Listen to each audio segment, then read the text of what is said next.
Today we're looking at this blocked-in doorway. Now it's very uneven, it's far away from the wall, and we've got a lot of work to do to get this wall dead flat. So I'm going to show you how to flatten uneven walls using some secrets of the trade. We're going to use British gypsum bonding here. We want to mix it up quite thick.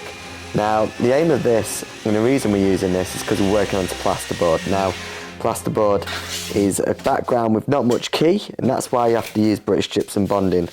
Like I said, and like you see at the beginning on the bag, it's designed for low to medium suction backgrounds, which basically means a background that hasn't got a pull.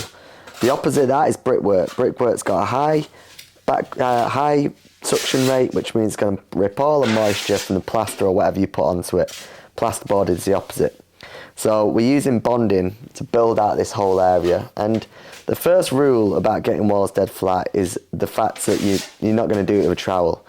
We're not designing and applying the plaster to be getting it dead flat with a trowel. All you want to be doing with a trowel is just getting the bonding on the wall. So don't fret about whether it's flat or whether there's ripples in there. The first rule of getting flat walls is the fact you don't use a trowel. You've got to use something more significant, and that is a straight edge, and I'm going to show you that in the middle. But like I said, all you're really doing at this point is just getting the plaster on the wall, and you want it prouder than the area you're working to, because we're going to use this. This is a feather edge, any straight edge will do, and what I'm doing is taking that initial thickness off.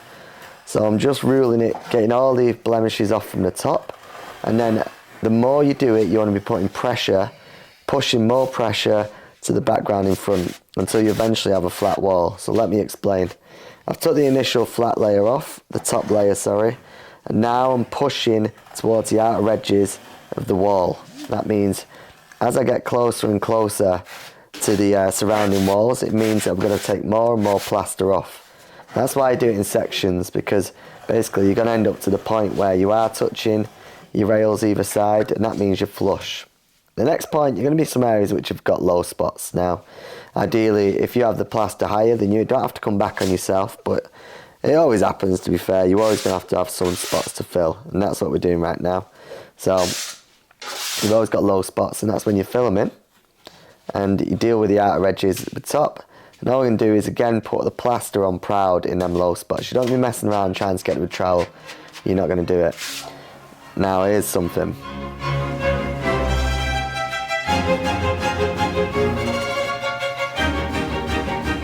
That is the biggest pet hate for me, when you put your scrim tape on the edges and then the rule pulls it off. Now this is something that's going to happen, and the otherwise if you do it after, then that's also a pain in the ass. But for me, that is probably my biggest pet hate in plastering. I know it's silly, but that really winds me up.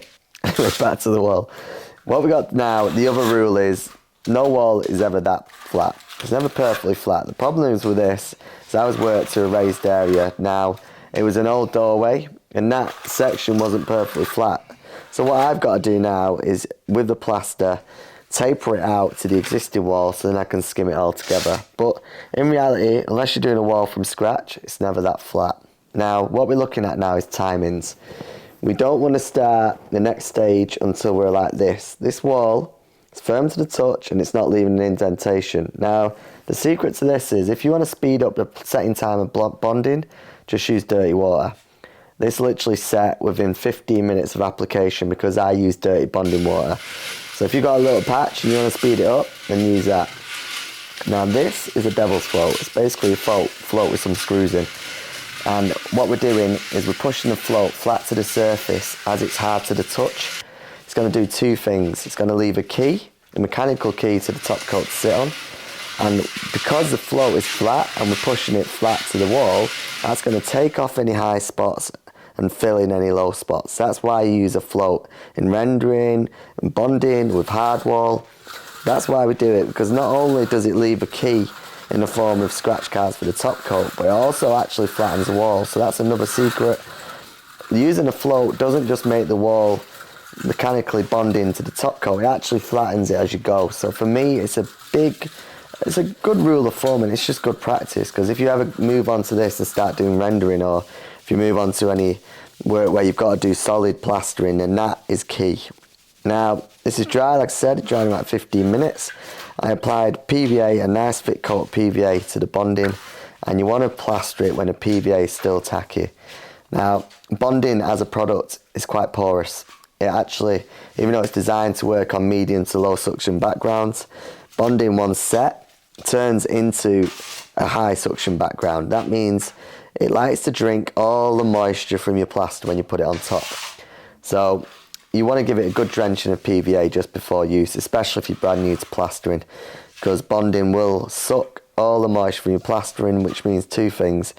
It means it's gonna take all of the time out of your plastering, and it's not going to give you much time to work with. Now, because the PVA is tacky, it's allowing me more time to work the plaster, and it generally means that I can get a nicer, flatter finish without worrying that it's going to dry out too fast or leave me in trouble territory. Now, what I'm doing, another big secret when it comes to the finishing side, is I like to get that first coat as flat as possible from the first point. Now, there's a reason for that.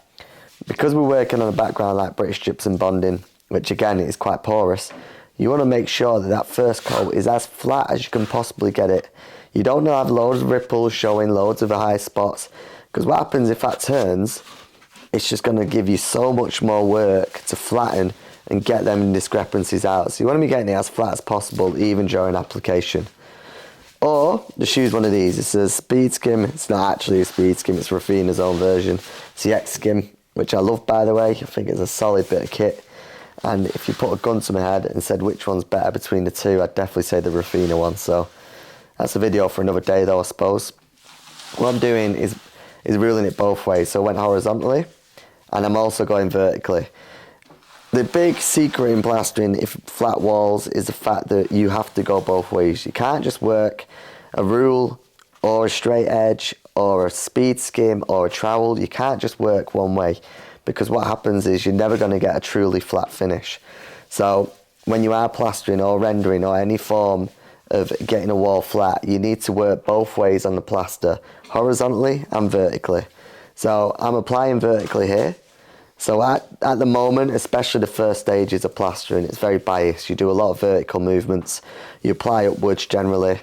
But what I like to do, and what I always get quite a few comments, is actually I apply both ways. I apply horizontally as well, especially from the edges. Now this leads nicely onto the next secret. Actually sweating. It's the middle of winter and I'm sweating back out. You don't want the room too hot. You really don't want to flood your room with lots of heat. What that's going to do, it's going to make the plaster set too fast. It's going to give you less time to work the plaster. If you're new to plaster, or even if you're advanced, turn the heating down. It's not worth the hassle of having to deal with a hot room. This is a customer's house, it wasn't my own, so I didn't have much choice. But generally you want to be working in areas, you know, not too ventilated, because fresh air, a lot of current, that's also going to speed up your plaster. But heat especially has a tendency to kill the amount of time you've got to work it. Now, like I was saying before, what I'm doing here is trialing both ways.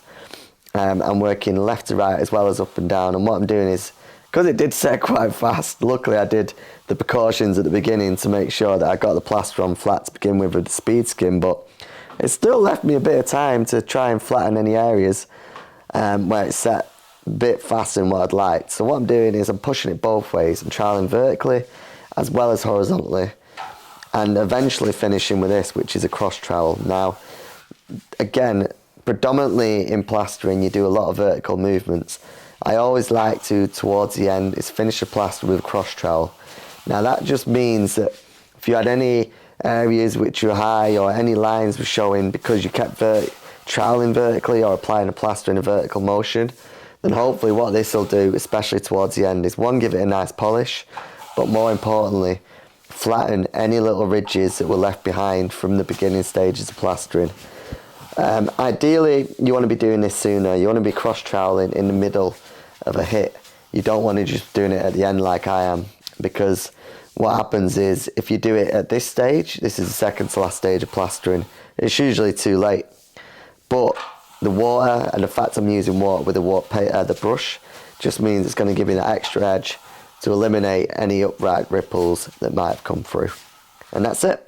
That's how you get flat walls in plastering, and that's how you deal with uneven backgrounds.